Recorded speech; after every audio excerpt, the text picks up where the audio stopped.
Welcome. All right, I will call the meeting to order. And we will embark on our third of a series of budget review meetings. And without further ado, I'll move right to item 2A. Lucy? Yeah. Floor is yours. All right. I just wanted to say thank you again for allowing me to have this extension. I apologize if, it put anybody off, from the last meeting, but I do appreciate it. Do you want me to bring up your spreadsheet? Is that easier for you if I bring up your spreadsheet? I have my spreadsheet in front of me, so if it's up to you, if anybody wants to look at it, they can. If you want to bring it up, I don't have it on my iPad. I just have it in front of me. So if you want to bring it up, that would be. Yeah, if you could do that. Go right ahead, Mary. Thank you. Thank you.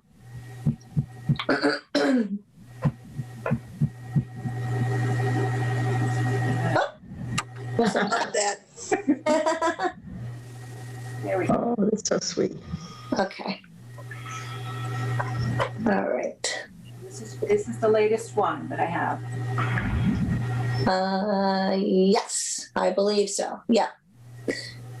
So, I'll just jump right in. For the fiscal year budget one, I really didn't make that many changes except for the town clerk assistant wages. I would like them to be funded at the full amount. I think I'm off by 30 cents, so I apologize for that.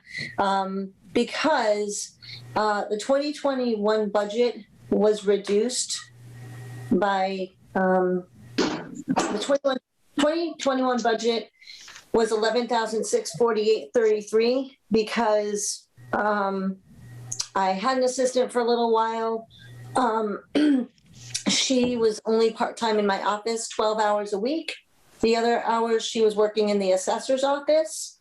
And that was that amount, the $11,648 was the amount that the select board approved to get me to have an assistant from, I believe it was October 5th until July 1, 2021. So I was working without an assistant from July, I think it was the 17th until October 5th, where I got to hire on my assistant. I worked with volunteers. I had election workers helping me out. So I got by, but the assistant position is not an administrative assistant to the town clerk. It is the assistant town clerk position. And you can see it's always been funded across the years. She only works part-time, 18 hours a week, but she is there when I am not there. She covers for me as the town clerk. So I would like that to be back fully funded. Budget one, I didn't ask for any increase in my line, my salary.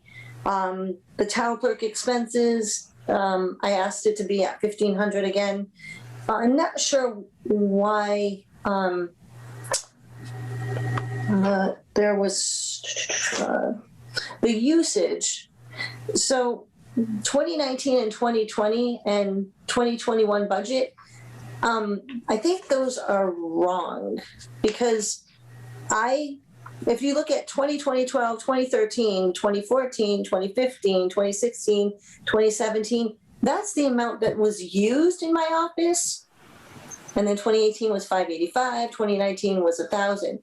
So the 2020 budget, that line where it says town clerk expenses, that should have been put in by accounting, the usage amount. So I didn't use $15,000. That's the number that I was asking for. 1,500 or 15,000, Lucy? Well, 1,500, but it's all of the lines. If you go across from 2012 to 2018, you can see the usage of the expenses. So it shows I used $549.60, but it doesn't show what I asked for. You know what I mean? So I'm not sure where this is. This is a little bit confusing. If it looks confusing to you, it's because 2018, I probably asked for, 1,000 or 1,500, and I used 585.50. You see that? I think, Lucy, that, on 2019, those are your actual expenses. And then when we roll over to 2020 and 2021, Yeah. the approved budget, those are your target figures. Right, exactly. Yeah, 2020 hasn't been closed out yet. So that's why it's not showing your expenses for 2020. Oh, okay. So I thought it was closed out. Okay. All right. So, then that's fine. So I am asking for $1,500 again for that. Election registration salaries, I did find out that was for when registrars were being paid by the town clerk, but that no longer exists. So that line item never gets used. It did get used in 2015. I was the assistant in 2014. So anything after that, up until 2019 is when I was elected. So I'm not sure they must have got taken out of the budget after 2015. Election registration wages. So I'm asking for the 4,500. I actually wanted 1,000 there, but the elections are getting expensive for hiring people, and at $12 an hour, but there's $3,500 difference there because I believe I think it's because the at town meeting there was money taken out of my budget before the town meeting, and I asked for it back, the $3,500 be put back in. I think I explained that in my breakdown, my narrative to you. Right. Yes, you did. And then the 11,500, the budget one, I'm just asking for 11,500 for expenses. And I explained that to you in the narrative too, that, people don't realize how much goes into paying for an election. It's not just workers. It's paying for ballots. It's paying for the machine. It's paying for the maintenance of the machine. It's paying for anything that has to do with elections, signs, paper. There's a lot of expenses that go into an election besides paying people to work. So that's fiscal year budget one. There really isn't a lot of a difference, but yeah. So does anybody have any questions, or do you want me to move on to budget two? Just a question about your comment about the voting machine. Yep.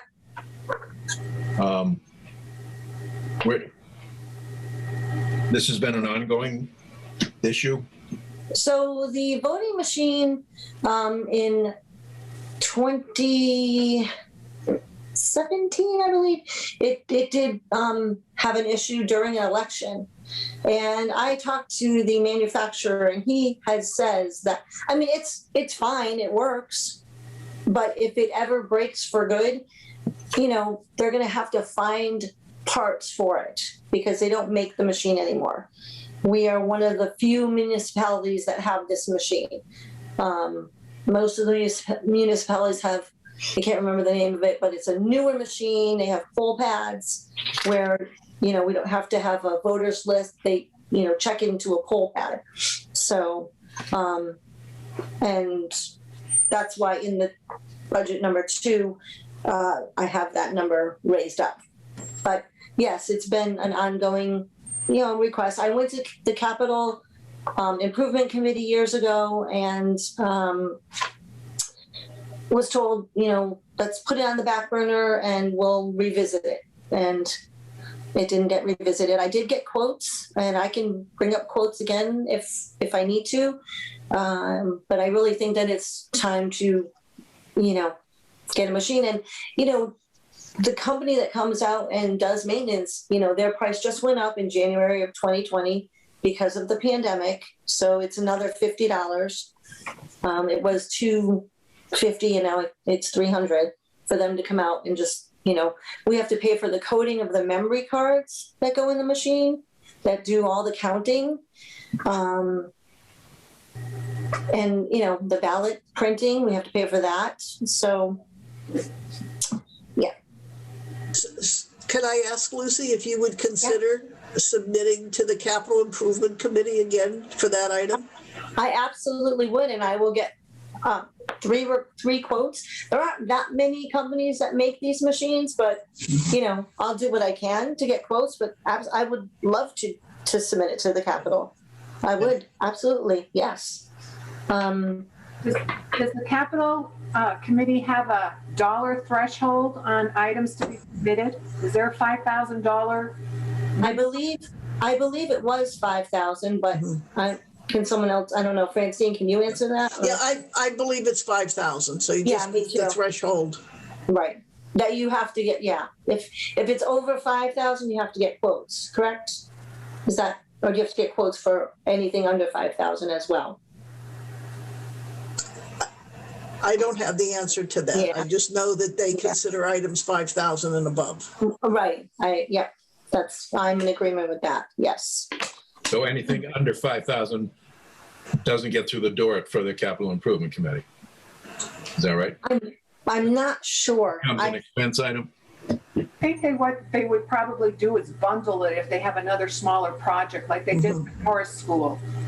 Oh, okay. Good. Well, I will be happy to submit something to the Capitol. I mean, I don't know when the last time they met, so have they met recently, or does anybody know? No, they have not. Nothing is scheduled as of yet. Yeah, okay. All right. Okay, So a request dictates the scheduling, probably. maybe, yeah. I don't know. Okay, thank you. So moving on to fiscal year 22, the town clerk salary, I did ask for a 3% increase. And I sent you all a few spreadsheets with town clerk salaries, comparisons, and this increase, there hasn't been an increase since 2019. This increase comes out to $23.90 a week in my paycheck if I were to get that increase. It's $11.95 per year, and I think it's low. But I'm gonna, start with that.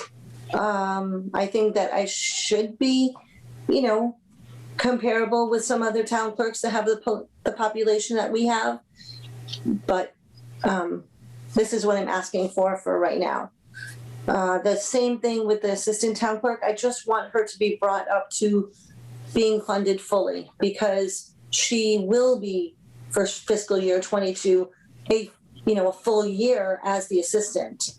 So same thing, the $1,500, the $4,500, and then the $16,500, I put the expenses, I added the $5,000 because I received a grant in October for $5,000. So I'm asking for that line to be raised by $5,000.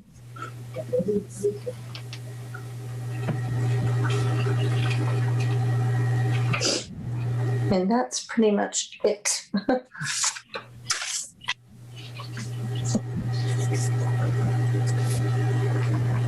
Okay.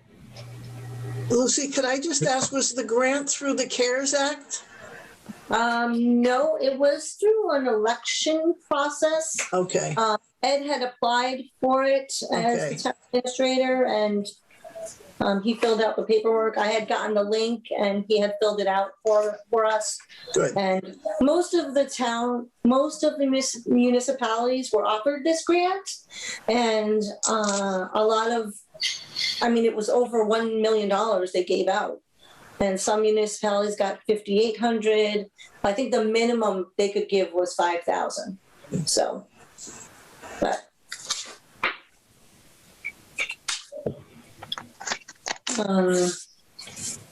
I did also get some reimbursements from the state for postage that Jen was going to have put back into my my account for postage. So. Okay. Questions from the committee? I have a couple. Hi, Mary. Sure. Hey, Lucy, how are you? I'm good. How are you? Your family's good? I'm sorry? Your family's doing good too? They're recuperating? Yes, yes, much, much better. Yeah, thank you. I have a question regarding, I know that you're the senior person in the office. How many hours do you work, and currently what is your hourly rate? So I work 32 hours. Well, I'm scheduled to work 32 hours. I work a lot of hours during election time.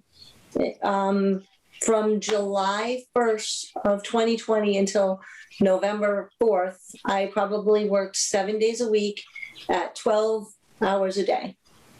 And the hourly rate, I believe, is $23.95 is what I make hourly. I'm elected, so I don't think I have an hourly wage unless I break it down. So, but on a weekly, I work 32. Well, I'm scheduled. I go in between 7 and 7:30 every day, Monday through Thursday, and stay till 4 and work through lunch, because I work for the town and I want to be there for the town as much as possible. And, during COVID, I did the best I can to provide for the town. So the scheduled hours are 32, but I work more than that. And I probably work up to 40.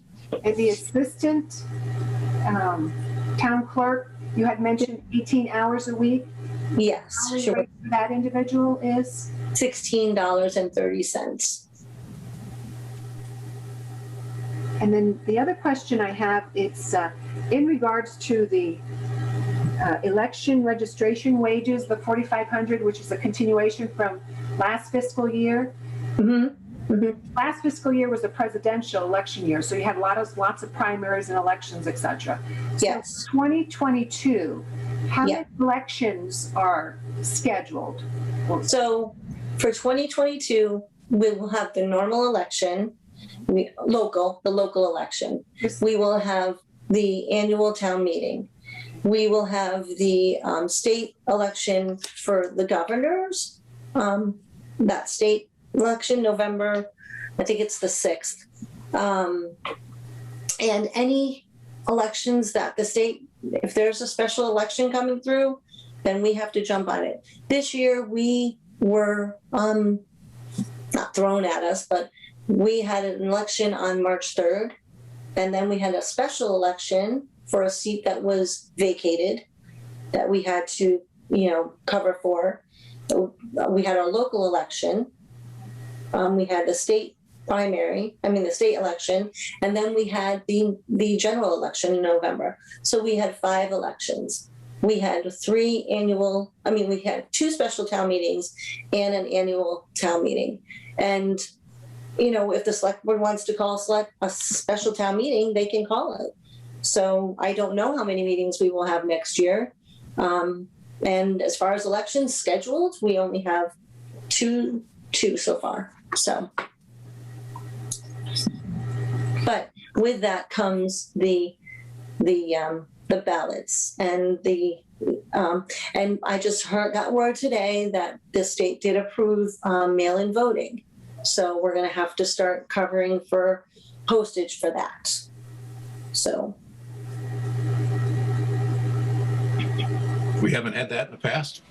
yes, but this is our first year it rolled out. This was the first year that the state rolled out. They paid for the postage that all the cards went out to the voters, but we had to mail out all the ballots and pay for the postage. We got some reimbursement, not a full reimbursement. So, Okay.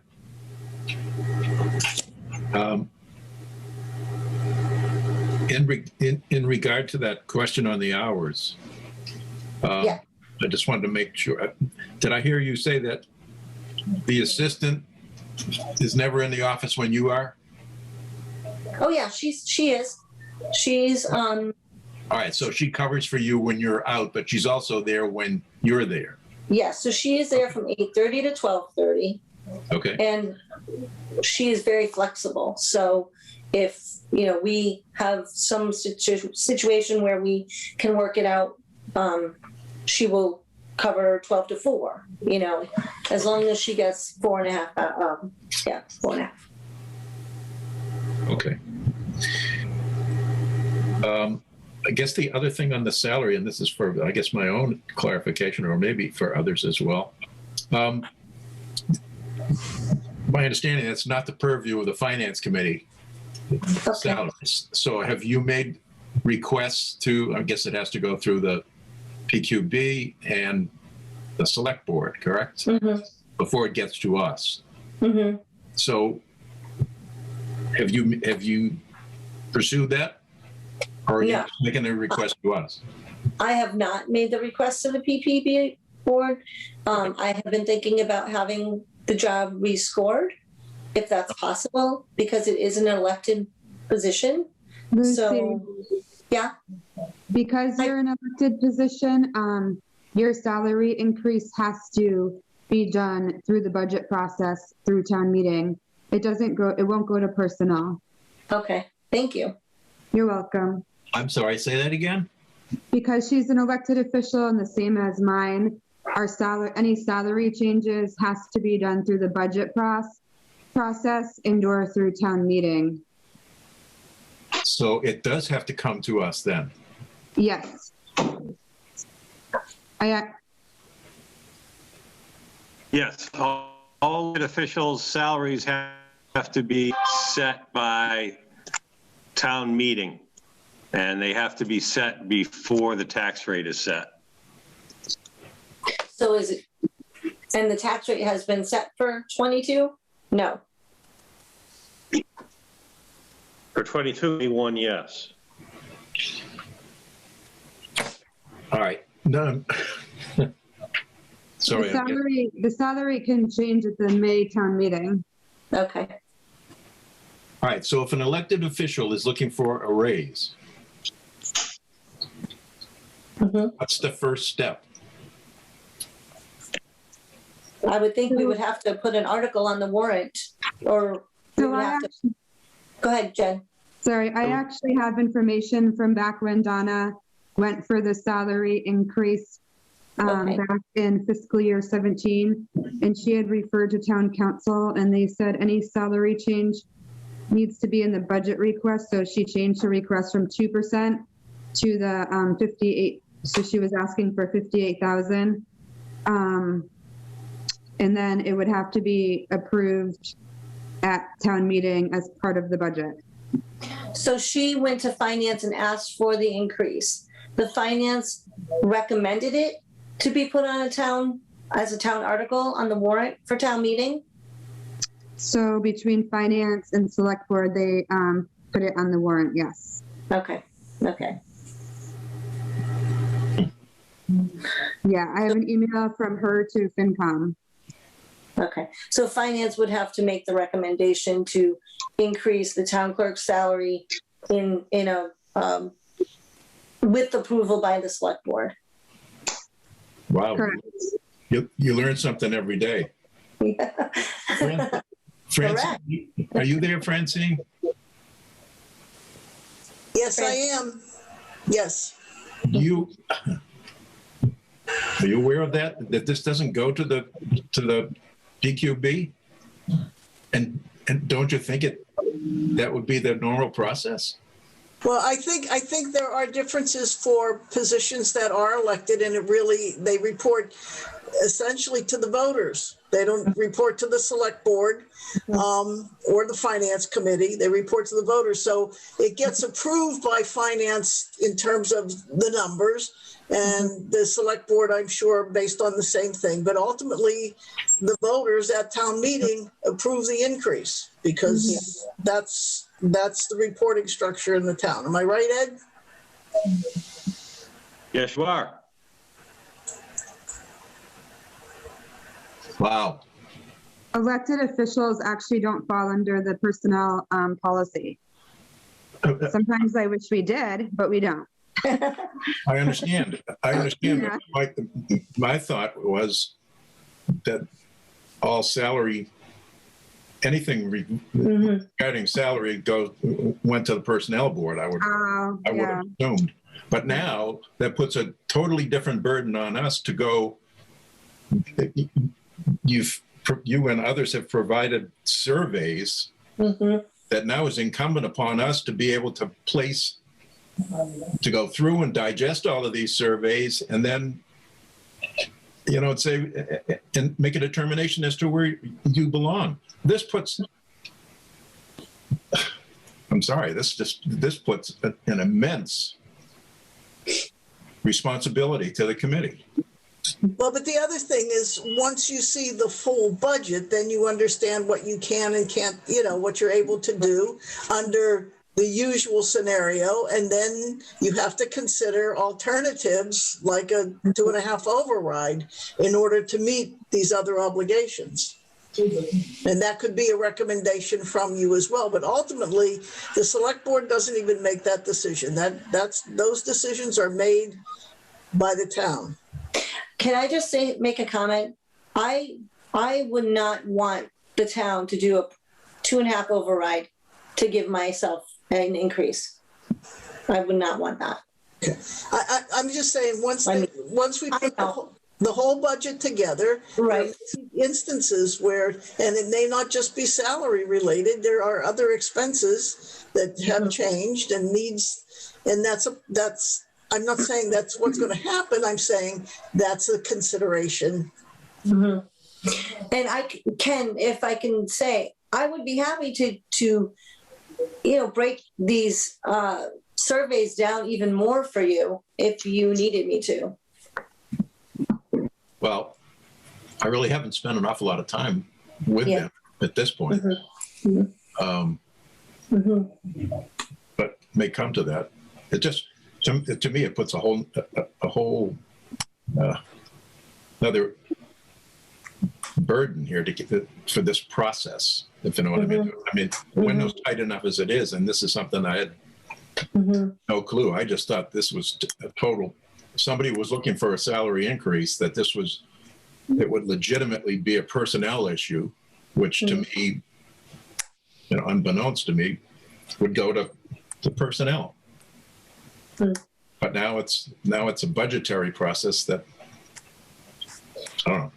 Well, Jen and I are the only elected officials that, I believe, right? Jen, we are the only two elected. The only paid elected officials, yeah. Yeah. Jen and I are the only two paid elected officials, so. They should really, honestly, I agree with you, Ken, because this should really have some type of schematics as far as increases and how that looks along the lines. For us to be doing all that information, we really have to obtain those, through our own, so they don't. So you have that separation between who's been providing those salary surveys compared to us retrieving those. And then what does that schematic look like going forward? I'm quite frankly taken aback that isn't something that's under a general purview of a personnel board, regardless of whether they're either voted on members or not. Just to let you know that one of the surveys, that I sent you, and I think I wrote on the top of it, that was done by the Mass Town Clerks Association, and it was done on January 11th of 2021, just so you know where that came from. Uh, Thank you. I don't want, So the personnel board, I even asked them today, I requested that maybe they grade my position. They weren't sure if they were even allowed to because I don't fall under them. So they were going to discuss it once I put in a formal request, because as far as like graded, I just wanted to see where I would fall, because our positions, because they're elected, have never been scored. Brianna. Sorry. Yeah, and unfortunately, it's, Mass General Law says that elected officials' pay can only be voted upon at a town meeting. So we can't, if there's a 2% increase mid-year, which has happened in the past, because say the unions negotiated and they ended up getting 2% pay raises, and everyone else, the board decides, oh, we're going to give everyone 2% raise to reflect that. Lucy and I wouldn't even be able to get that 2% raise. right. So, this is our only chance. Our salaries can only be changed at a town meeting. Okay. Okay. Because that's total news to me. Yeah. I don't know about the other. That sounds like it is to Rachel as well. It is. Now, so let me ask another question. I don't want to belabor this in your time slot here, Lucy. That's okay. That's all right. What happens with the people in the unions? And somebody in their budgetary process, and granted they're not elected officials, let's say department heads or whatever, what happens with their budget line item that is calling for a 2 or a 3 or a 4% salary increase? Is that the same review process? I can't answer that. I mean, Jen? whatever they negotiate in their contract, it's not the same as the same review process as like for me or Lucy. Is that what you mean? Or how it's negotiated? I guess I don't quite fully understand. Well, you're saying that basically it's the finance committee's responsibility to approve the number, and then that has to go out at town meeting and be voted on. But now, because these people in the union are not elected officials, but they're basically coming in the same process and asking for a raise. Mm-hmm. Well, their contracts are negotiated. They go through negotiations with the select board, town administrator, and whatever happens in those negotiations is how they're going to get paid. So they decide, okay, well, you're going to get 1%, say July 1st, you're going to get another 1% January 1st. So depending on what they negotiate is In the contract, in the contract is what they receive. Right. Whom do they negotiate with? They negotiate with you, right? Select board. They negotiate with the select board, me, correct?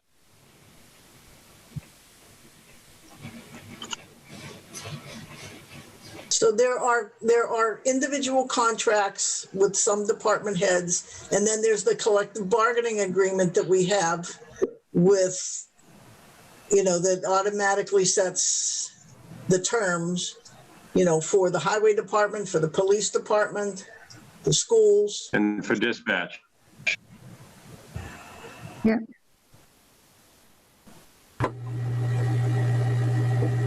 And then the town lives by those terms.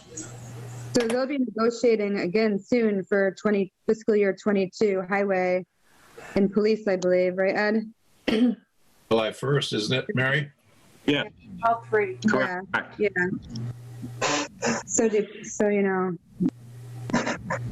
So that will anyway. almost have to be estimated in the budget. Yeah. As to what those increases may be. Right.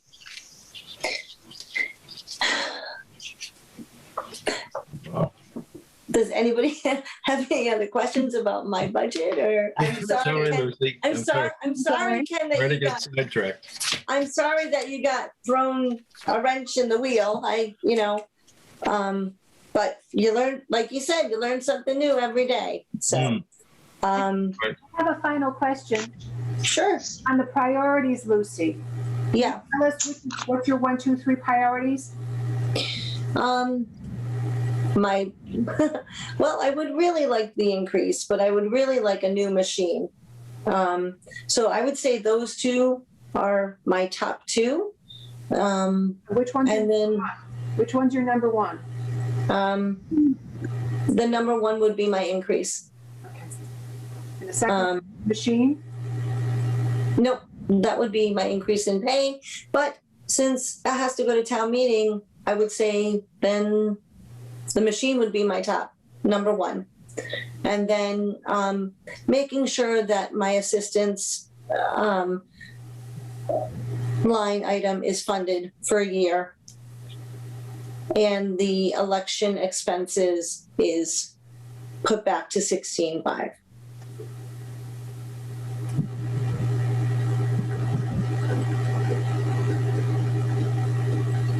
Okay, Mary, you got it? We're good. Thank you. Thank you. Okay. All set? Or Any other questions? No, Thoughts, comments? if you need any more information from me, just let me know. I can email it to you tomorrow. I hope the packet that I sent you was a little bit informative. Thank you. Thank you, Lucy. All right. Appreciate your time. thanks. Well, I appreciate you too. Thank you very much. Take care. Have a good Take care. night, Lucy. Thank you. Bye, Jen. Hi. Bye. Okay. Jen, Hi, how are you? your turn on the floor. Oh, yes. So where would you like to start? Wherever you'd like. All right, so for fiscal year 22, budget 1, I'm on the treasurer spreadsheet. Let me bring it up. Jen, let me bring it up just so Oh, everybody. sure. Thank you.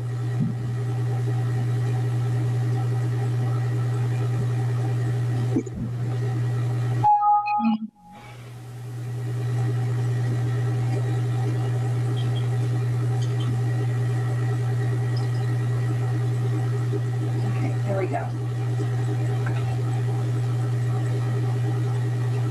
Okay. Oh, I think this is the older one, but that's okay. There's not much change. I did a new one today Oh, okay. after, and I did email it out, and I emailed out more backup with it to FinCom and to Select Board and to Ed. I just made a few changes because I had realized that there were a lot of departments asking for increases, and I didn't want to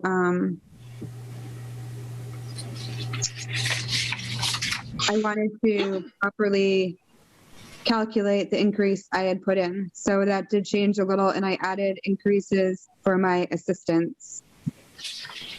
But I can just tell you what that is as I go. So for treasurer collector salary, well, first of all, for fiscal year 22 budget 1, everything is level funded. I mean, the salary, the wages for my assistants, my expenses, I left level funded as to what I received last year. However, last year I did give up $500. Treasurer software, I did ask for quotes on that, so there will be a $114.89 change there that it's contracted, we'll have to pay. And then tax title expenses, I also left level funded at $3,000. The only changes I made in the fiscal year 22 budget 2 was I added a 2% increase for my assistants to keep them. So their personnel did do new wage charts. And although they have to be finalized and approved, the $1,147.35 difference that I now have for salaries, wages, treasurer collector, in the new budget I sent you, is just a 2% increase from 21 to 22. The 9,475 for expenses is only adding the 500 back in that I gave up last year. So if you didn't receive my email today, then I did do a whole breakdown of what my expenses were in it. Did you see that? I didn't check email today, Jen. Oh, okay. I'm sorry I sent it so late, but I didn't even know till Thursday, and we don't work like, so I only had today to work on it because I had so many other things to do Thursday. I just couldn't. So I did do a narrative of how my expenses are spent. So that is in the email from today. I can kind of, I guess, go over it. I have about $1,800 that goes to Arthur Jones, the deputy collector. $2,000 for our continuing disclosure. We have $1,075 that goes to bonding the employees in the office plus the deputy collector. I spend about $350 for Go to My PC, so our software companies can remote into our systems and upload files for us. Last year I spent about $225 on dues, different trainings. I spent $340 on mileage. I paid about $1,000 to Point Software for bills. Those are just like the actual bills, that the paper basically. And then another couple thousand on office supplies. So you'll see that in the email when you are able to open it. But that is there.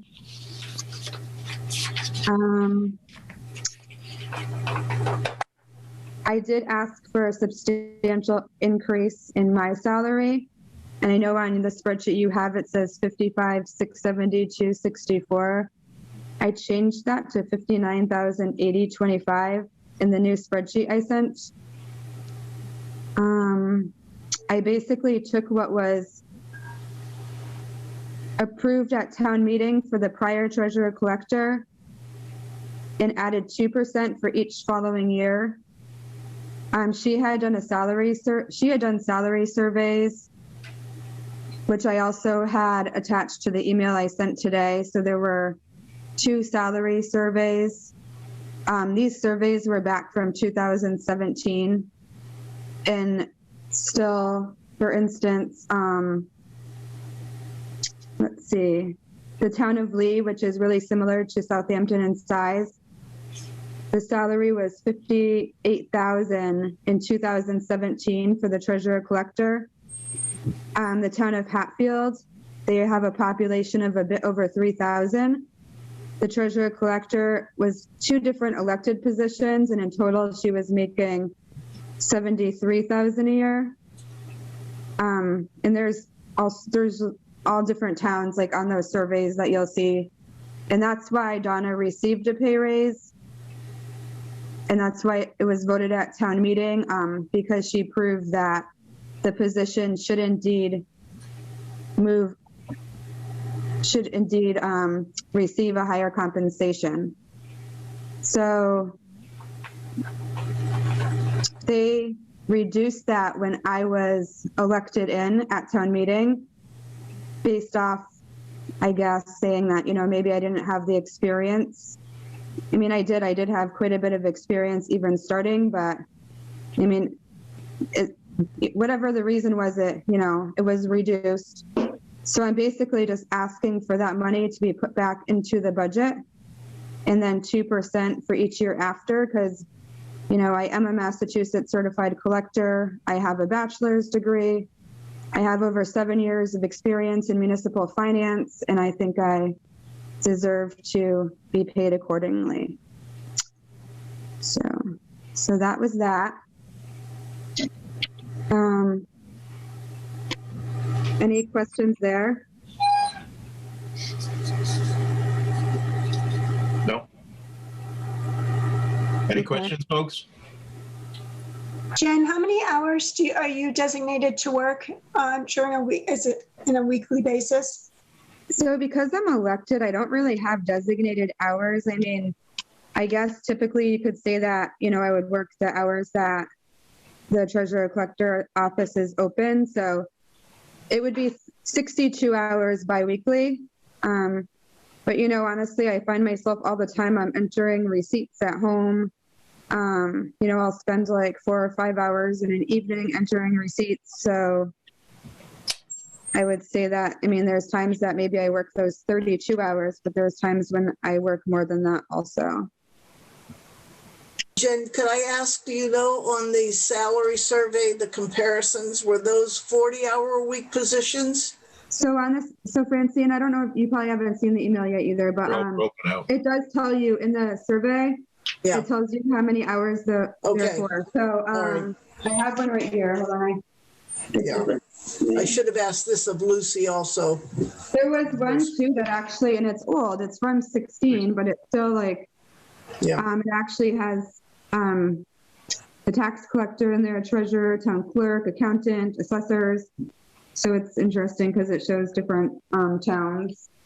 But the MCTA one from 17 does show how many hours. It shows how many staff the departments have. It shows the annual budget, the population, the title, the salary. If they're elected, it has a whole bunch of information. However, it is from 2017, so it's old, but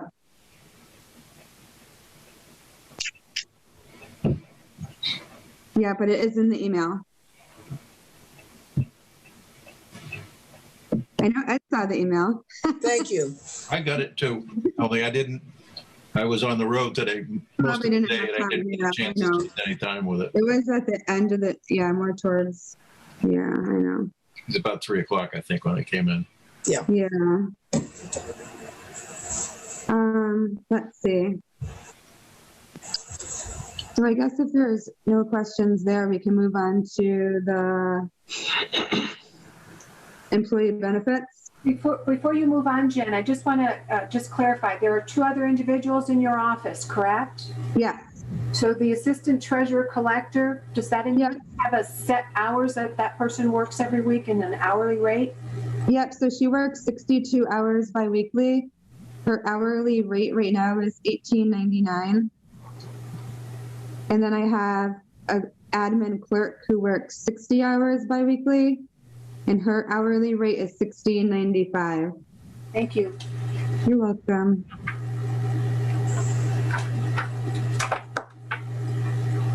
Okay. All right, so let's see. On employee benefits, I guess the first line is the retirement contributory. Unfortunately, that really increased this year. That's based off of hold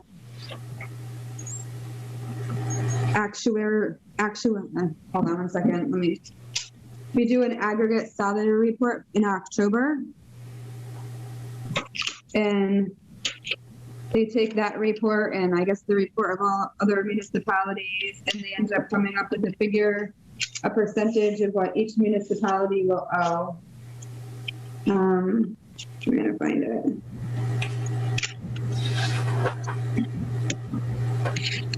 So our portion this year is the $978, $545.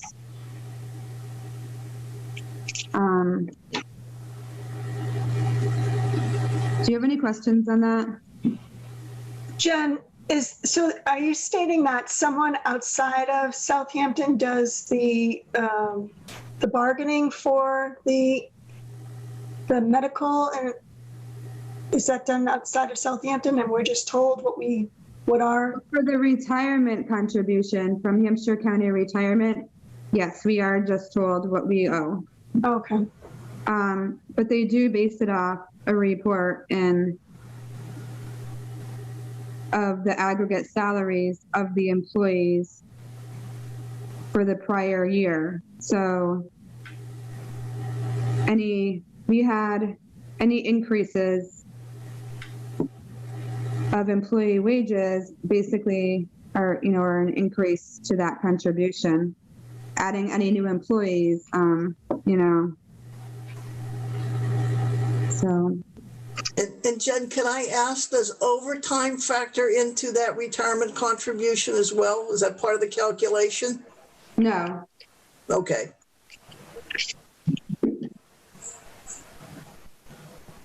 Let's see. But the other parts of that calculation happen to be how that retirement system has been doing investment wise, how it is where it is as far as on the mandatory funding scale. So if yours where you fall below your target for your actual investment return, then subsequent years you're going to have to put in higher contribution rates to catch up again. Vice versa, if you have real good years, you'll get there sooner and increases won't be as large. So do we have a deficit now? Or a surplus? I have never, I mean, what Ed said, I honestly didn't realize. Our retirement contribution has increased every year since 2015. I haven't seen it go down. It'll never go down. Just the rate it goes up like slow. Right. Yeah, I mean, it's pretty substantial. So it's fully funded. There's no deficit. No, it's not fully funded yet. So I have a report, I don't know if it will help you, but I could send it to you of how they come up with the calculation. Yep. And it has all of the different towns and what they contribute in your percentage. So our percentage is 3.5%. It's based a lot on, your number of employees and your wages. We have our aggregate salaries are for $3,026,036. So for another example, well, it doesn't show me how much. This is a long report. Maybe I could send it to you, and then if you had it in front of you, I could try to help you understand it. But all right. Yeah, if you could. Yeah, and they're also willing, they've come out before just to talk about it and how the retirement system works. So they're willing to come and, do meetings and have discussions of how that's, how that number is calculated, the retirement system themselves. So. All right.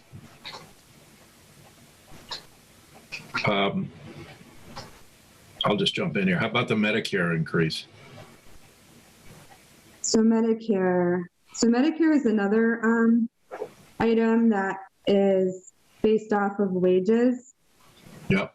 So where is my spreadsheet on how I calculated that?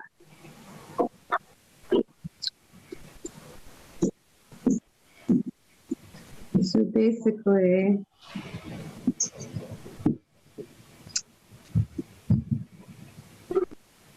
this computer is really doesn't work well for this, but okay. So when I do the calculations for health insurance, I always use the month of February, because that's usually where we're, the last month that we've paid for before, or we're billed for when budgeting is happening. So I used the February payroll. I have a payroll of $290,000 times, I'm trying to see what it, hold on 1 second, sorry. I put an increase on that of 4% on that payroll, just assuming that there are going to be raises of some sort. I mean, it's an estimate. I'm not sure if there will be raises, or not. I know there's at least going to be contractual raises. So I added a percentage to that payroll. 4% of the total payroll?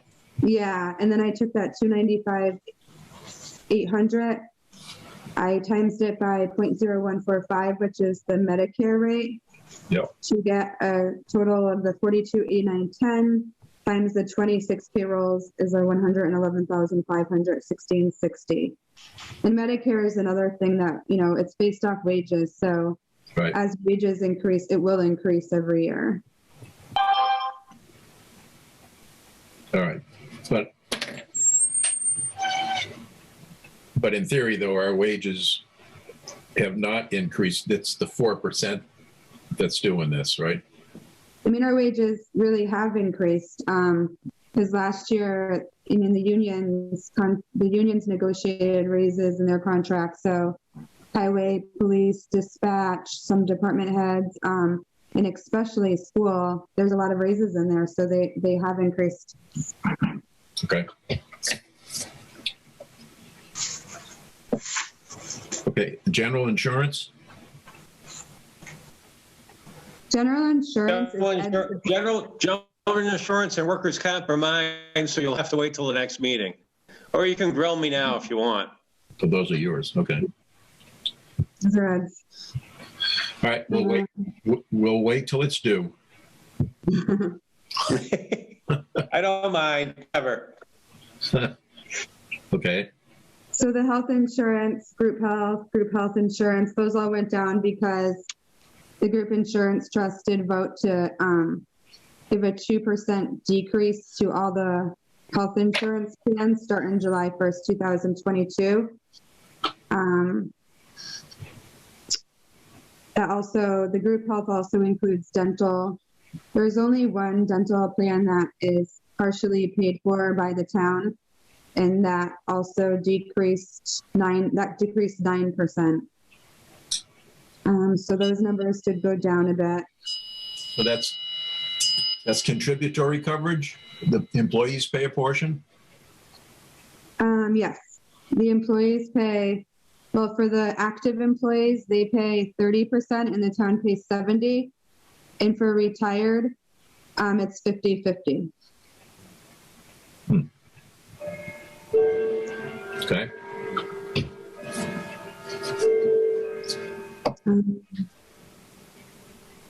The group life is also 70-30, 50-50 for retirees.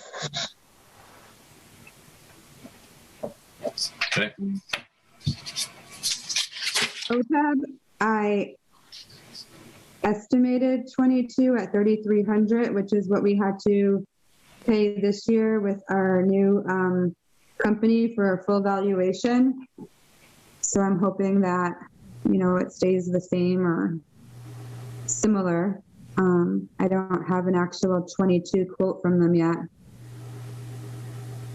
But I did just hire a new actuarial to do the OPEB study, and they are significantly lower in cost than the prior actuarial that we had when I started here. So as you can see from the 2021 budget, we had to budget $10,000, and I only ended up using 3,300 of that this year. Okay. Jen, I have a question regarding the employee benefits. Now, do you fall into that category, or are you like a subcontracted or per diem without benefits because you're voted? How does that work? No, we're still benefited. Okay. Yeah, so we're still able to, have any of the benefits if we choose to. And we're still part of the retirement system. I mean, there are things that,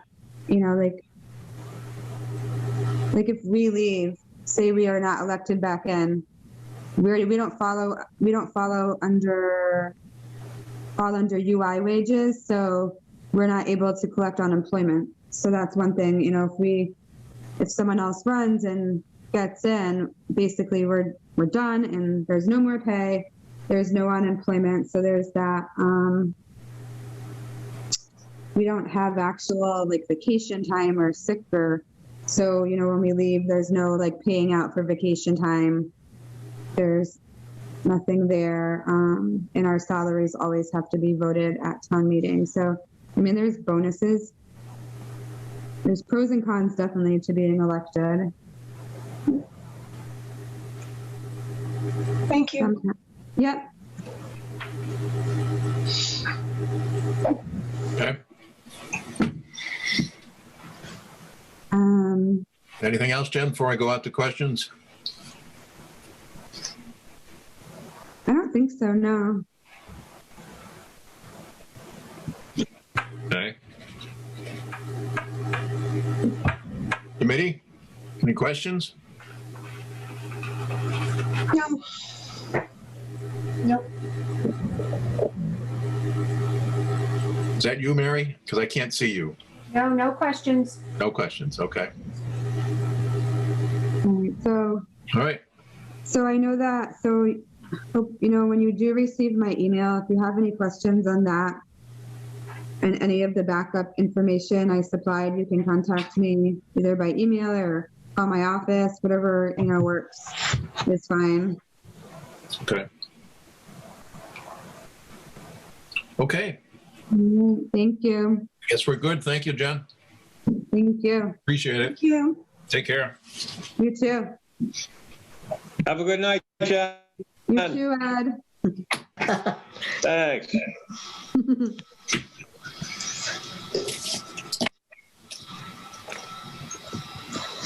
All right, so we're 5 minutes behind schedule. Is the superintendent with us? Yes. Yes, yeah, it's There he is. that bearded man behind the Foster Grant. Superintendent Randall Kemp, welcome. Good evening. Good evening to you. The, as we have said, the floor is yours. You can start wherever you'd like. Well, did you have a chance to read my budget narrative? Yes, sir, I did. I think, I'm sure the rest of the committee did too. I tried to be pretty thorough in that. You did. So I don't know, where would you like me to start? Would you like to go over that? Or do you have any questions about it? Why don't you walk them through it, Randall? Okay. So highway superintendent line, that's pretty self-explanatory. I tried to follow the directions, so I didn't put a raise in that line, but I gave some background of the position and why I think it deserves to be looked at. The second line is the assistant to the highway superintendent. And that position is currently open right now, but we're accepting applications to replace that position. It's a 20-hour-a-week position and basically helps keep me organized and takes some of the administrative workflow. So you have received some applications then? Not as yet, no. Oh, you haven't? I thought I heard you say you did. Okay. We're accepting applications. So we've just got the PCF through all of the bureaucratic hoops it needs to travel through. Right, and that position's been vacant since September. Yes, but due to a medical leave, and then after the medical leave expired, the employee resigned in January. Oh, all right. All right.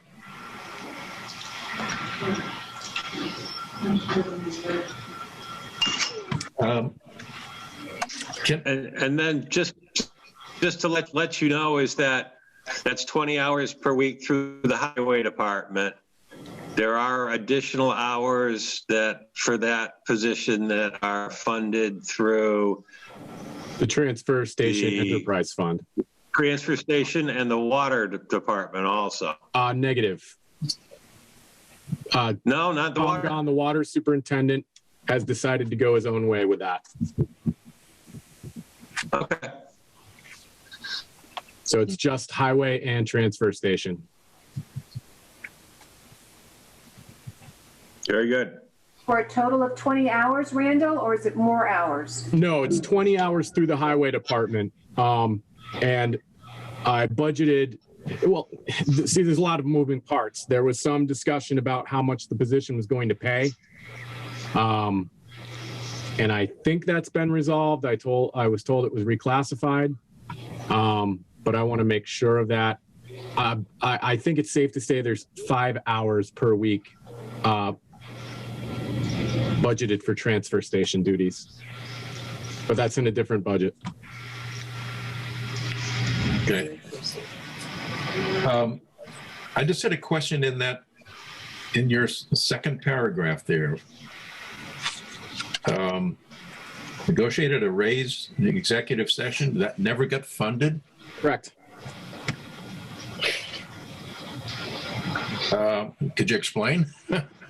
Well, we had it was another, I mean, this is my 7th budget season, so I've been here 7 times before. It's not the same for us, though. What's that? We haven't been here 7 times, or at least I'll speak for myself. I've been here 7 times before, so I'm trying to get as much background as I can. Sure. I started negotiating before town meeting. I had a proposed contract that was basically my ask. That was given to the finance committee, and the finance committee at that time was made up. The individuals decided to distribute the ask to people. And so there was a lot of resistance to anybody getting raises that year. And so the position wasn't funded at town meeting. And so the select board chose not to continue to pursue any of the, not to pursue the contract that they had agreed to. Was this before the union? Before what? I'm not a union Or employee. you're not? You're not. Okay. Negative. Got it.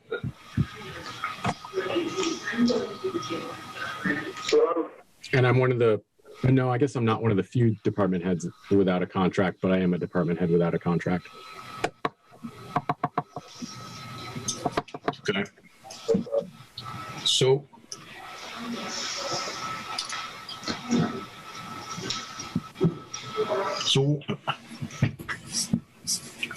I got it.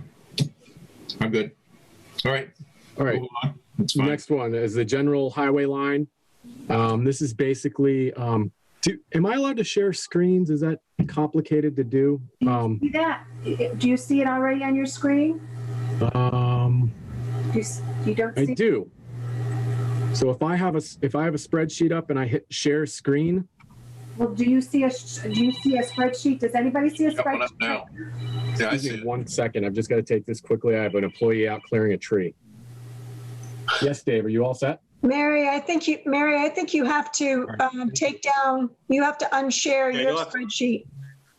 All right, I'm in a meeting back at the office. And Randall has sub spreadsheets. Yeah, I have a complete, let me see where I'm at here.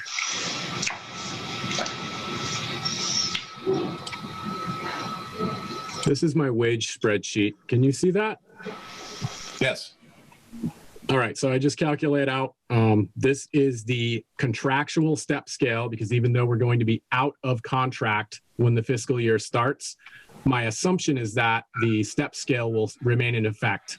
I have 4 employees who are off of the step scale. They've been here longer than the 5 years the step scale covers. So it only affects these 2. One of my employees still needs to earn his CDL in order to get onto the step scale. And then I have 2 open positions, a driver operator position and a mechanics position, which I calculated at mid-range.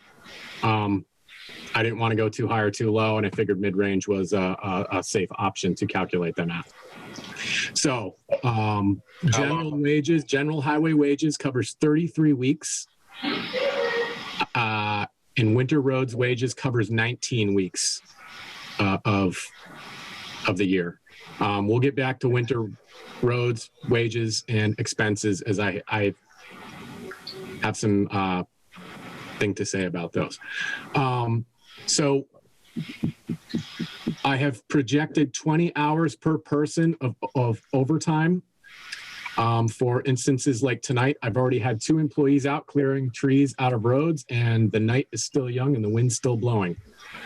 And then in the wintertime, I've estimated 70 per employee, and I left these at 35 just because I don't know how long those positions are going to be open. And that's how I came up with my number for highway wages and winter wages. The 70 hours, you get 10 at 7. What's the same? 10 events at 7 hours each. So right. So how does the 20 relate to that? What did you get? 20? Oh, well, we have a number of hours. So in the winter time, under union agreement, my guys get a 3-hour minimum for a call-in. And in the summertime, clearing a branch or a tree rarely takes more than 3 hours. All right. Pardon my ignorance here. Your employees are union, Yes, but you're not. correct. Okay. He's management. What's that? He's management. Yep. Okay. All right. So the union was just for non-management material. Okay. And the 20 hours is based off past years. Okay. So I mean, if you could tell me how many storms there are going to be, how many trees are going to come down, how much snow we're going to get, how much ice, the price of fuel, I could give you a perfect budget, but there are so many variables. A lot of this goes off past data, which I have in a different spreadsheet. So how do do you have any questions about the wages? I just had a question on those 2 open positions. How long have they been open? Quite a while. And my guys who have been picking up the slack while they've been out are getting tired. So, yeah. Because my employees are great. They step up when we need. They've been doing longer hours out during storms. But it's got to end. I need to get staffed up because I step up and take up the slack as well. I'm a working superintendent. I'm out every storm, every winter storm. But I'm at the phone for trees down too because I have to dispatch people and make sure they're back safely, have the resources they need, etc. Have you had any applicants? We've had a couple, but they didn't have the minimum qualifications for the position. We need two professional licenses to be equipment operator and truck driver. You need a commercial driver's license, and you need a hoisting license, which is a state. Okay. Yeah. Okay. All right. Thank you.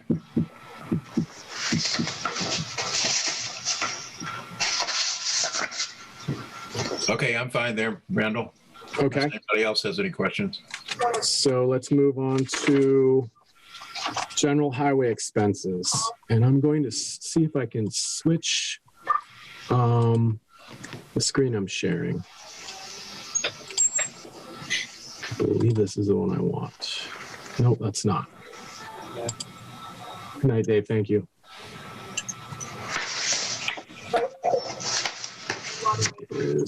Bear with me just a second.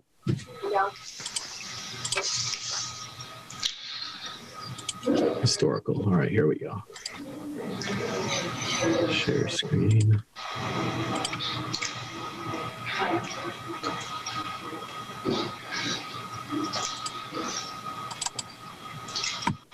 Why is that one coming up? I'm having trouble finding the screen that I've got up down here.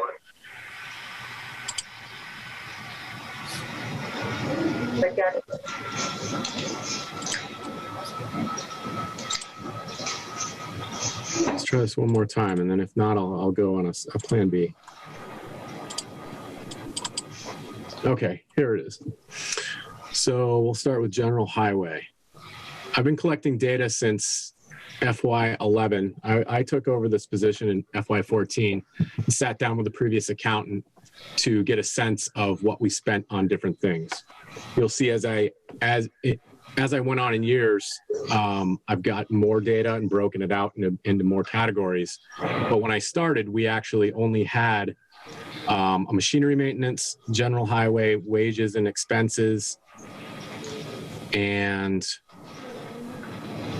building expenses was just part of general highway, as well as stormwater compliance. So it was all mixed together. So that's why there are a lot of empty cells. I've tried to refine the data as I've gone through years. And this took a lot of hours sitting down with Vicki Morrow to accomplish.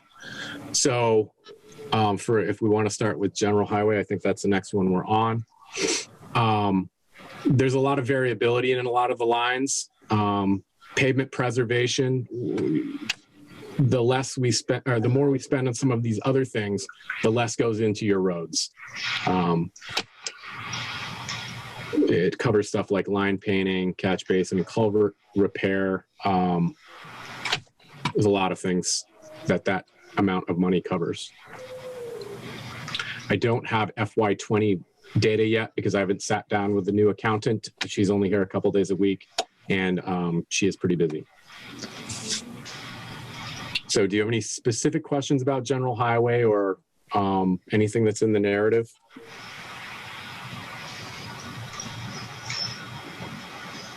I guess the implication as I read it is that you're really concerned about we should be full funding $500,000 to $550,000 a year, and we're nowhere near that. Not in my opinion, no. And haven't been for a number of years. Correct. So the implication is that the condition of the roads gets worse every year because we're not funding in an infrastructure. Well, when you have a big budget like this, I understand why it's easy to steal from, to fund other departments that have deficits. Right. It's just you don't see the ramifications right away. It's a slow decay of the infrastructure. Right. And I don't want to stop beating the drum that we should be investing in it. Randall, Yes. any way we could use a capital improvement program for projects like pavement markings and things like that? I don't usually. Well, that's another thing. Our fleet of trucks is pretty old, and we can't seem to keep up with the capital improvement plan either. So I wouldn't want to take from that account and then not fund capital improvements that would replace cruisers and fire trucks and plow trucks. You got 2 new trucks, right? Yes, in the last 2 years, yes. But before that, the last new truck was 2016, and I think the last one before that was 2012. So my capital improvement plan is pretty ambitious, and it's already been pushed off. I've asked for 2 trucks for both years and got 1 each year. So Randall, can I ask, were you able to get any equipment through the CARES Act funding? We are approved for an emergency generator. Okay. I think Ed and I have to discuss that again. Believe we're waiting on the size of the tank, because we're also trying to fund a replacement of the heating system for here. Ours is painfully inefficient. Okay. And so Ed's got a grant. We're working with Eversource or some consultant to try to become more efficient. Okay. And the proposal is to switch over both the emergency generator and the heating system to propane. Okay. We burn heating. All right, so at least hopefully we'll get some improvements in the pipeline, not through the general fund. Good. Yes, yes. Good. I mean, I try to get any equipment I can. Yeah. A few years ago, we got some pothole money from the governor in the spring, and I bought a $48,000 hot box, which was an improvement. We didn't have one before. So you could put hot asphalt into the holes instead of the cold patch, which doesn't stick as well. Right. Great. We try. What's hard right now, I just talked to Christine about this today via email, trying to make up the workload from my administrative assistant. I know we're missing opportunities to get funding, grant funding, but I've got to fill positions before. There's just too much to do in a day. So. Yeah, gotcha. Okay. Sorry to hear that, the cost of the vacancy. That's, again, I'll beat the drum on wages too. Getting competitive wages, I think, is very important. Anything else on general highway? Are you comfortable? I mean, you take a ride on East Street today. I drive the van, so I drive on quite a few roads in town. And today, East Street is got potholes like unbelievably. And I'm not trying to come down on that specifically, but it's got to be immense from the standpoint of having the people and having the money. And I'll bet you 10 to 1, one of the biggest things that taxpayers are concerned about is the condition of the roads. Mm-hmm. And having them plowed. I'm not saying that they're not comfortable with it. All I'm saying is if you give them a choice as to where they want the money to go and what they'd like to see, good roads are impassable roads, I'm sure, are high on the list. East Street is disgusting. I mean, are you comfortable that you've got the mechanics and the revenue to deal with what you're putting down here at $500,000 to $550,000 a year? I know you don't get that kind of money, but how do we keep the tax base happy? I think that is the challenge of the finance committee and the finance team, to figure out what the priorities are and adequately fund them. Right. East Street and the bridge are both, the bridge first and then East Street itself are on target for like the street 2025, if I'm correct, for state funding for repair. It's, can we hold out until 2025? Well, the answer there is no. We're going to have to put money into that before it can be rebuilt. We have to finish the design. I think 2025, maybe it can be done, but it might be overly optimistic. The bridge was the first step, and then design and bidding and reconstruction of East Street is the second part. But yeah, we're going to have to dump money into East Street. But I know this came up with the select board, and my question to the select board was, how much do you want to put into it? Yep. I'm trying to balance not only East Street, but all of the other roads in town. Oh, I know. Because you don't want to let them get to that condition, because the longer you don't put money into a road for pavement preservation, it's like a car. If you don't do preventative maintenance on it, your fixes get more and more expensive. Right. So, I mean, I drive around in the spring, look at the roads. I consult the pavement management plan that PVPC did in 2018, sorry.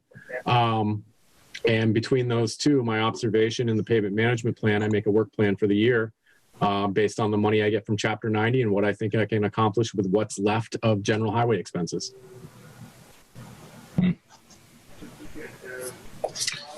Okay. Let's move on, Randall. Go right ahead. Okay. Next is machinery maintenance. Yep. So I have 20 large pieces of equipment. That's the big dump truck, plow trucks, an excavator, a road grader, a street sweeper, a roadside mower, and 2 bucket loaders. And my oldest piece of equipment, I believe, is the Caterpillar grader, and it is 36 years old. It was made in 1984. My newest one is the one we just got, the Freightliner 108 SD. But, you know, from 1 year old to 36 years old, every year they get a year older and they're not any cheaper to maintain. So how often do you use the grader, Randall? Every year, we try to get to the dirt roads in town. We have 5 dirt roads, and already I'm getting phone calls about Upper Foamer that it needs to be graded. Well, unfortunately, I can't grade it until the mud firms up, but. Yep.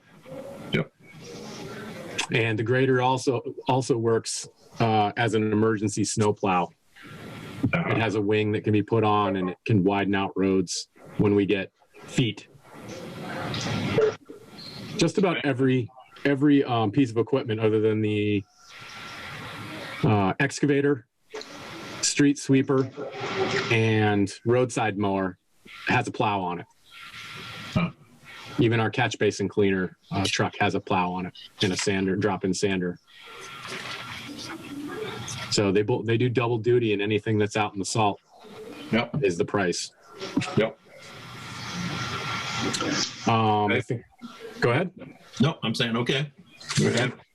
So I put a little bit of an example of some of the expenditures we've had to keep the trucks running. I know I've had a couple pretty expensive fixes this year, so I may be up against the ceiling of what I have to spend. And again, it usually has to get transferred from somewhere else. But if I don't have equipment that's running, I can't do work.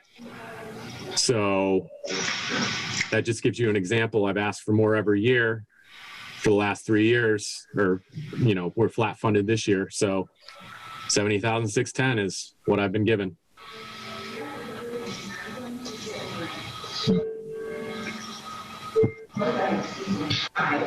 And that,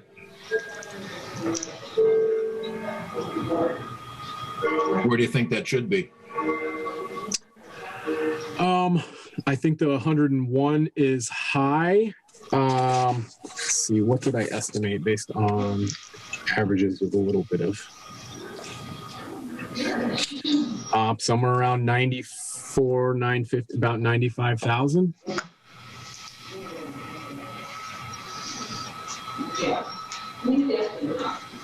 Okay.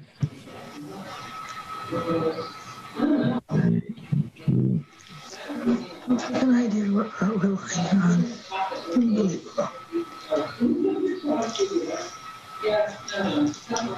And for a question on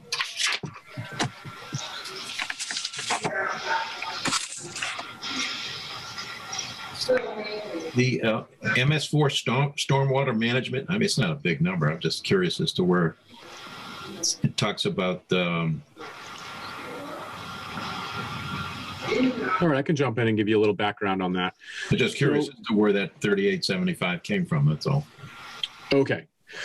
Well, I'll give you a little background first. So the MS4 permit is a federal EPA permit. It's a ramification of the Clean Water Act.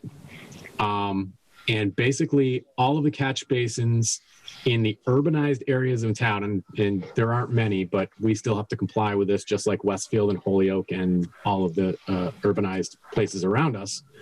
All of the catch basins discharge stormwater into water bodies. Some of them go into Pequot Pond, but most of the rest of them go into the Manhan, which ends up in the Connecticut River.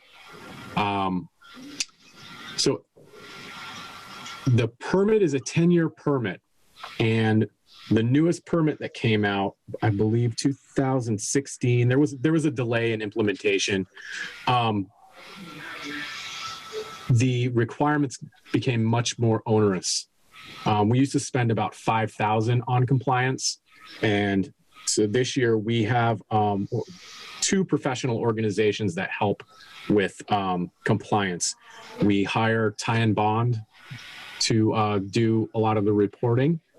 And in addition, we're a member of the Connecticut River Stormwater Coalition. So some of that is dues. There's 3,500 for dues for the Connecticut River Stormwater Coalition. And then tie and bond is 33,500. And then sometimes we have to do these mailers. And so the 275 is for postage. And the 33,500 is, Ed, Ed, are you on? I'm trying to remember. I sent you the exact number of the proposal we received. Was that 33,500 or? I'm not sure if you didn't change mine, but. Yeah, I thought it was less than that. I think so too. So on my sheet, it may be inaccurate, but I believe Ed changed it on my budget sheets. Do you have a different number there? Or I have my numbers downstairs, so. Of course. I can double check this one. This. That's, I jump out of here and go to my. Yeah, 28,875. 28,875. Okay. right. Yeah. Yeah, that was the 3875 for the year. Yeah. Okay, so then the total's 32,650. So this was too high on this sheet, but hopefully on your sheets it's correct. Yep. 28,875. Okay. Okay. yeah, because that came in at just after you had sent the original budget. Yeah, like literally 5 minutes after I sent you my budget sheets. Yeah, but Okay. the total for that area is 28,875. No, the total for the consultant is 28,875. So is Then that, we also have a $3,500 Connecticut River Stormwater Coalition dues, and I budgeted 275 for postage, printing and postage of any mailers that we're required to do for public education. but all we have on your request for that line for the MS4 is 28,875. 875. All right, it needs to be 32,650. The total, The total for the stormwater compliance expenses line, yes. 32,650. But it was only 25 last year. Yeah. Yeah, we were asked to cut it, so we asked the consultant if there were reports that could be pushed off a year, and they were pushed off to this year. Okay. Gotcha. Okay. Is it 32,650?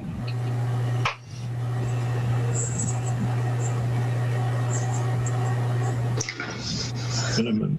Yeah. Yes. Randall, I just had a curiosity at the winter roads wage line. Okay. You talk about a minimum required by the DOR. What's that? Yeah, so maybe Ed can speak to this, but my understanding is that because the select board can declare an emergency, that line can be overspent, where a lot of budget lines can't. So the past practice has been only no budget lines can be overspent except this one. I'm sorry, what? He said you're unique. Your budget line can be. This is the only budget line a city or town legally can deficit spend. Okay. I was looking at the last expense report, and it doesn't seem that's the case. But okay, I'll take that for. Yeah, so it's only been budgeted at the cost it was the previous year. Okay. But the problem with that is, if we deficit spend, that comes off the revenues in the next year. So I know a couple of years ago, I've lobbied for this almost every year, but the last 2 years I've kind of given up because it's the same story every year. I think what we spend on winter roads should be, both expenses and wages should be looked at, and it should be brought up to that level so we aren't kicking the can down the road and just taking revenues off the top of the next year's funds. It just seems silly. We had two easy winters prior to this one, but this one I'm going to overspend. No. it's something to look at. Okay.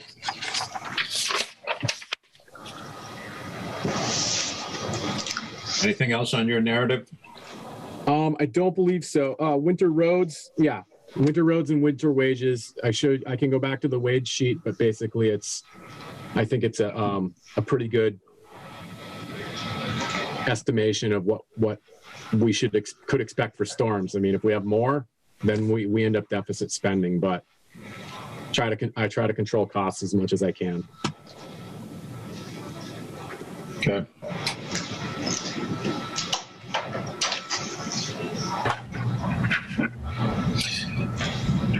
I think, I don't know if I went over building expenses. I think that's up at the top. That's basically utilities. It can go up significantly if we have problems with our ancient boiler. I'm hoping that the energy audit and switch over to a new heating source is successful, because that'll take that variability out. Other than that, it's going to depend on things like the water bill keeps going up. They keep raising the rates. There's been a 133% increase since FY16 with the amount of water we use here. All of the other stuff is pretty standard stuff. The costs don't necessarily. We have variable costs and go over when we have problems, like garage doors breaking. The big garage doors we have here, there are 8, 9, 10, I believe 10 overhead doors here, and they're the big, huge, oversized ones. So when something goes wrong with one, it's a costly fix. Yeah. Mm-hmm. Building expenses looks like I'm doing okay this year, and I'm going to knock on wood so I don't have some catastrophic failure, but I don't think I asked for a big increase there, if any. Trying to make it on what we've been given in the past. Okay.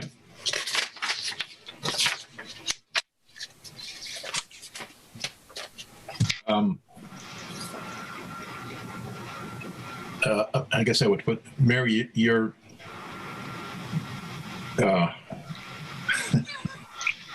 big question is prioritize, right? Yes, so we can. Wish list. What's your wish list from the top? That's a great question. I mean, I've told you how we've done things to squeeze costs, and how do you run an apartment on if I wish for this and get this funded, and something else isn't funded? I don't even know how to prioritize this. Yeah, you understand? Like I need employees, number one, and I need equipment. Yep. But if I have employees and equipment, we should have some work to do. Right. So, but your feeling is that what % of your equipment probably needs replacement? Let me see. Or is that too general a question? I could probably pull up my capital improvement, just so you can get a sense of where my equipment is.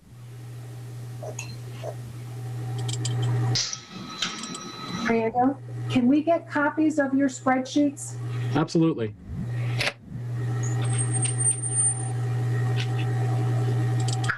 All right, here's the.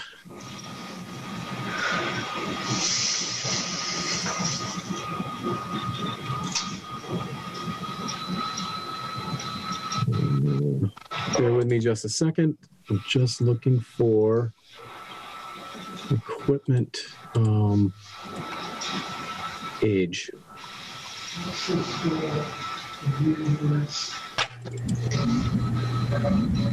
Okay, here we go. Back to Zoom, share screen.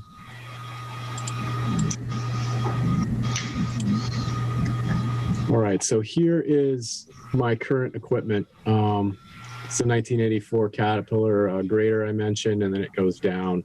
We've got some pretty old equipment here, so it's been suggested to me that the useful life of most of this equipment is 12 to 15 years. So you can see I don't have a lot of new equipment.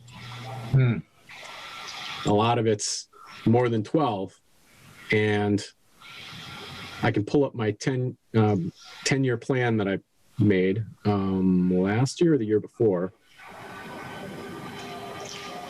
If you guys are done looking at this. Can we get a copy of that? Sure. You guys can get a copy of whatever you want. I make these tables and nobody ever wants to look at them but me. You can, you'll take it all, Randall. Send it all to us. New crew. And here's the 10-year plan for 2021. I was looking for 2 of these. I believe we were funded this one because this one was too expensive and we just got one the year before. And this could change a lot based on if a truck self-destructs. I mean, if an engine goes wrong and the cost is too much to fix it, I'd have to shuffle some of these things. But this is my 10-year plan, and it's pretty ambitious. It's big numbers for capital improvement, but we use big equipment. Right. Yep. So let me start a list of things. Randall, are these replacements, or are there any in here that would be in addition to? Strictly replacements. Okay. I have, a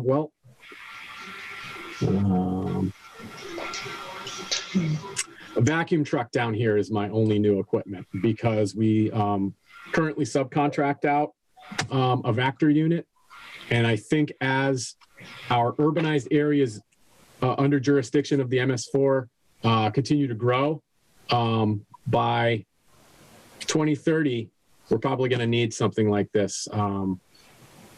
But we'll also need staff by then too. So we're going to have to make some serious changes to the way the town spends money. That's impressive. So let me get a list of what you guys would like. You want my worksheets for One with the historical expenses. historical? You want wages? You want capital plan and equipment age? Yep.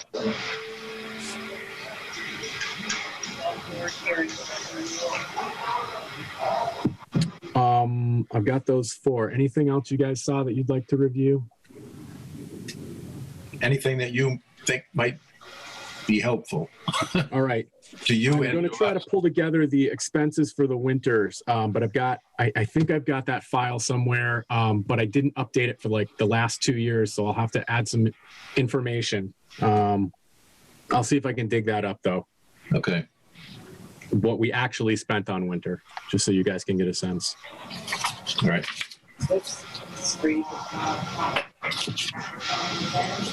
All right. Any other issues that you have that before we open it up to questions? If anybody's got any other questions. I just want to ask you, Randall, on your assistant, it's 20 hours to highway and 10 hours and 5 hours to transfer. Is that Correct. right? Yes. So it's 25 hours a week. Okay. I hope. I mean, there's some wiggle room there because I think it's approved at a higher, it was reclassified and I haven't looked up what the range is for that. So I'll have to look at that when I have an applicant and try to decide, what they're going to get paid based on how technically proficient they are. And you've been basically doing those responsibilities for the last couple of months. Yeah, it's been real fun. And if there wasn't enough sarcasm there, I could try and slather it on. No, I got it. Ed knows where I'm going because he's been doing extra work for a while now too. You can only keep up with it for so long before. I don't know if I had this much gray before, but I do now. No, you didn't. All right. Any Bill other? and I get together once a week and could commiserate with each other. Any other comments, thoughts? If you think of anything afterwards, you have my contact information. I'd be more than happy to try and explain our operations even more thoroughly. Randall, Okay. Yes, your workforce, it's 40 hours a week they work, correct? yes. Okay, thank you.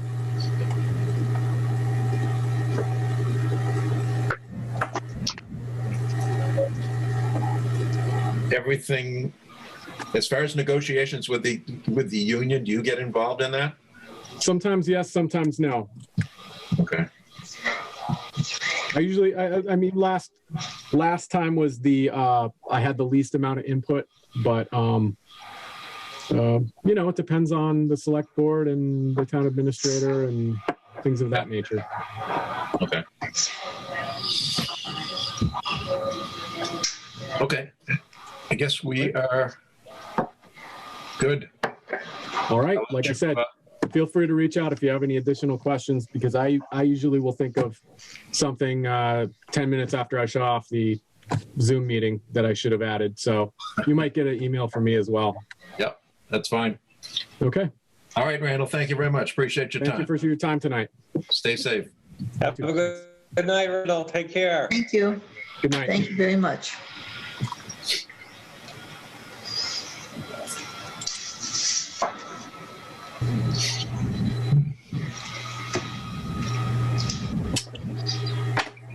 All right.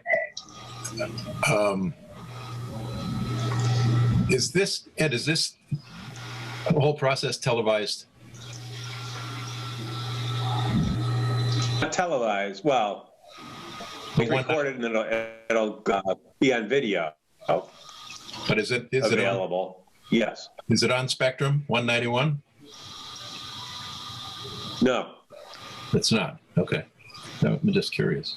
It's recorded, but it's not broadcast. You're basically broadcasting live via Zoom, Right. and then the recording will be on Spectrum 191. Yes. Right. Right. But are we? If they replay it. But other than that, it's in there. It's in Easthampton Media's files, so that someone wants to see the meeting, they can go click on it and watch it at any time. All right. So are we? We're still on the record now. Yes. Yeah. Yes. Yeah. Okay. You're always on the record to adjourn. Yes. All right. And Are there any privacy issues with discussing of wages? Is that all public knowledge? It's all public knowledge. Okay. What in what regard to wages do you mean, Rachel? Well, when they're discussing wages and who the individuals who are and what those wages are of the individuals, I mean, that it's been Right. discussed openly during these meetings, and Right. just want to make sure it was public knowledge and it was acceptable that it would be discussed. Yeah. The annual town report actually has a listing of all the town employees, their functions, their full names, and their annual salaries that are paid. It's all Okay. part of the official record. Right.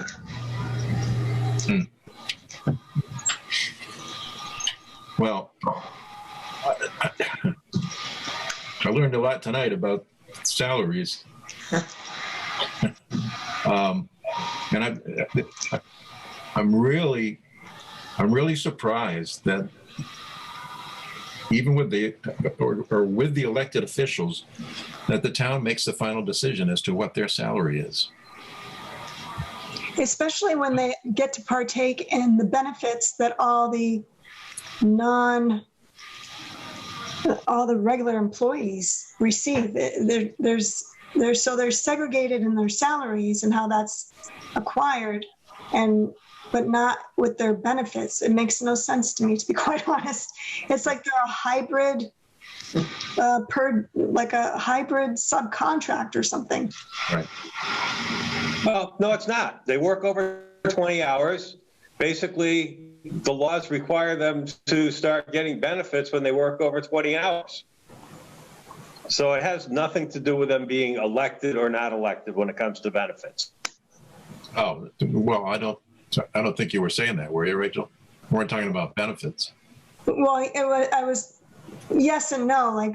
So they get the benefits through the same method as the regular employees do, but yet their salary is born in a different, is is determined in a different manner. Right. And in my opinion, it's determined in a different manner because you can't set the parameters for who you're going to hire.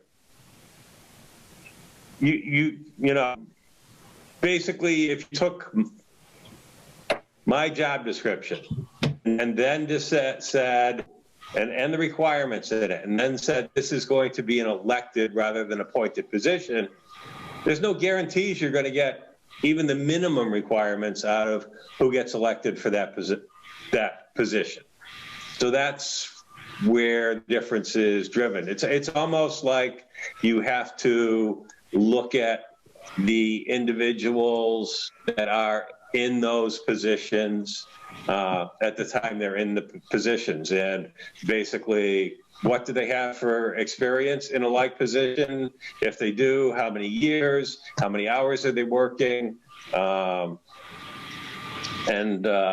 You know, what do they got for, you know, credentials or training or what have you? Because you could have someone in there that's basically been elected for 15 or 20 years, have a master's degree, have all the credentials, the training, certifications, and basically be at maybe what would be the top of a salary scale, and then whether they leave, retire, get beat in an election, the next person that comes in may not have anywhere near that. So,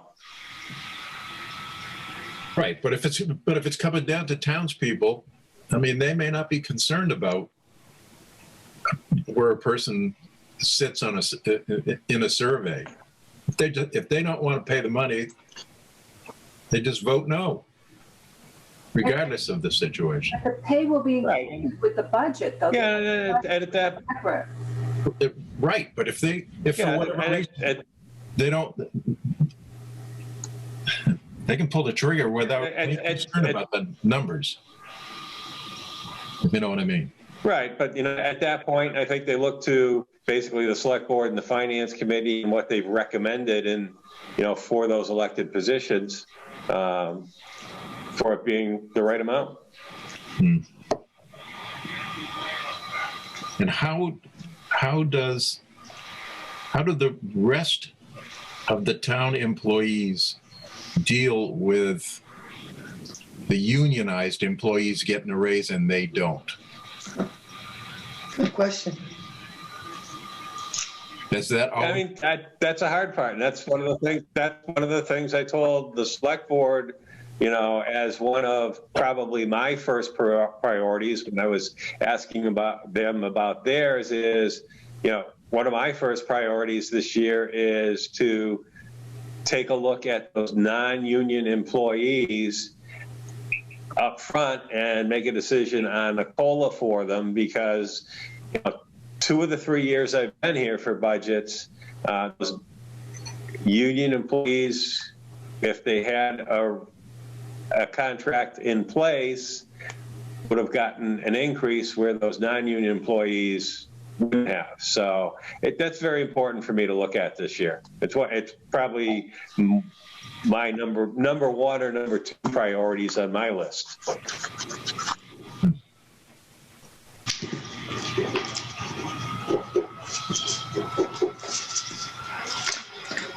Right.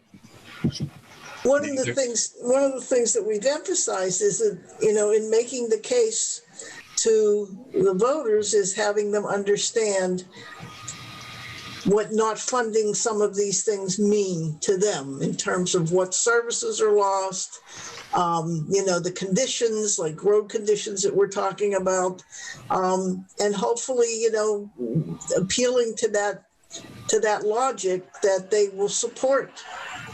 They'll support the recommendations. So it's a tough sell. It really is. Right. How many employees are not unionized? Not involved. Good question. I'd have to do a manual calculation on that. I think it's about 40. Am I right? think so. If you look at the PQB, that compensation plan, where they were looking at the, trying to align all the salaries, except they talk about 40 non-union employees, town employees, Yeah, which would not include your school and your highway, your police, your dispatchers. right, right.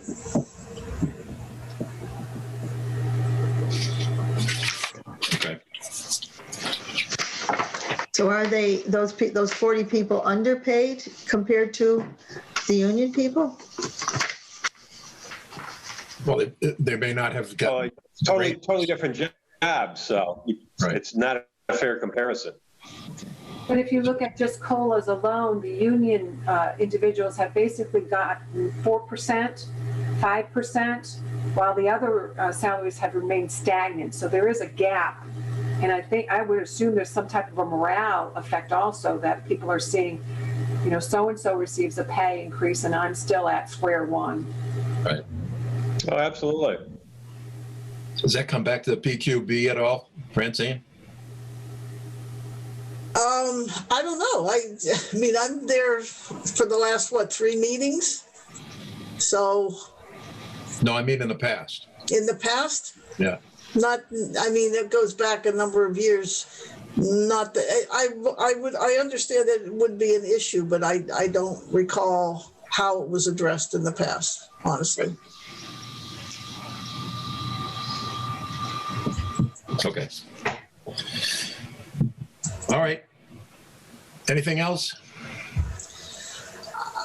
I just want to compliment the tracking form that Mary put together. Yep. I think it's great. I love my stoplights. Yes, I think it's wonderful. The only problem is that my printer picked a real bad time to have problems printing color. I can't figure out what's going on. So I've got colored pencils here. There you go. All right. Then I guess that the only other thing is to make sure that we're all on board for Wednesday's meeting at 5:30. Right. Ed, do we have all the information? I think you've got everything I've gotten so far, but I'll double check. As we were going to do the Board of Health, yourself, and the building inspector. Okay, I'll meet with the building inspector tomorrow because I know we don't have his.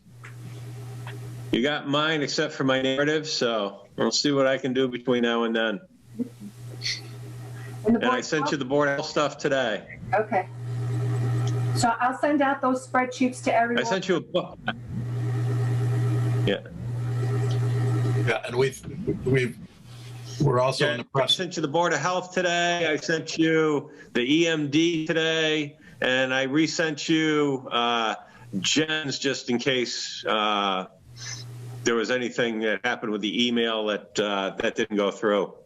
So I'll send out to the FinCom tomorrow, then the Board of Health information, the spreadsheet, Ed's spreadsheet, and then if you can get me any information on the building inspector, so hopefully I can send just one packet out to everybody. That'd be great. Sure. Because otherwise we'll be a little lost. And Ed, we're also soliciting questions for Chief Workman, because he had expressed a concern that if we had specific questions to give him some time to come back with written responses to our questions. So I'm in the process of gathering those, and we'll get those off to you and hopefully get him addressing those. Sounds good. Okay. All right, folks. I'll entertain a motion. I move that we adjourn. I second. Moved in second. All in favor? Aye. Aye. Syriac, aye. Yeah, just remember, it's a roll call vote, so you got to say your name and aye or nay. Oh. All right, we'll start again. Whiskey, aye. Cole, aye. Syriac, aye. Rachel, I. That's it. All right. Good All night, right. everyone. See you Thank you Wednesday. all. Thank you all. Have a good night. Yes. Enjoy your day off tomorrow. Check your emails, check your emails for your packages. Thank you, I will. You're good, Mary. Bye. Good Bye. night. Bye. Have a good Good evening. night. Good night.